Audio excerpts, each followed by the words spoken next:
Hey, urgency is the word that I want to give you regarding the year that's ahead this year. Urgency. Say, Jack, really? Can you give me something more comfortable? Nope, not going to do it.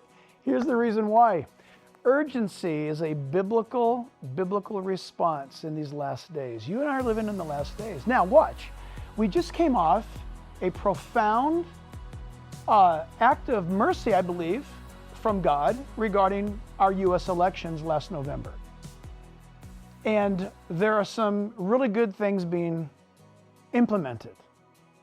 The danger for the Christian, for the pastor, for the church, is to now settle back and say, well, we did our job.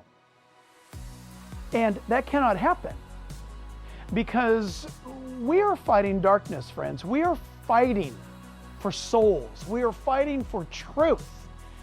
And that reality manifests itself in the world in which you and I live. And you should know that by now, where so many things were going so bad and so wrong that abused humanity and attacked the very creation of God, man himself, where God, his design, was being reinterpreted and reconfigured tragically.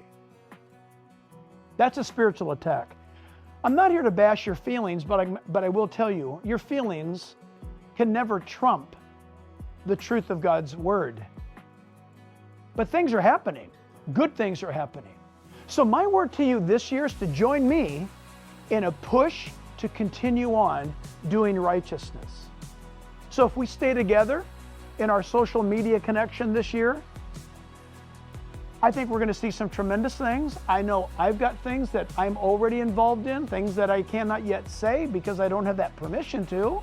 But when they happen, you'll be invited, you'll be informed. And what's it all about? Taking Jesus, the truth of God, the gospel, and the influence of the believer into schools, into the civic center, into the halls of power.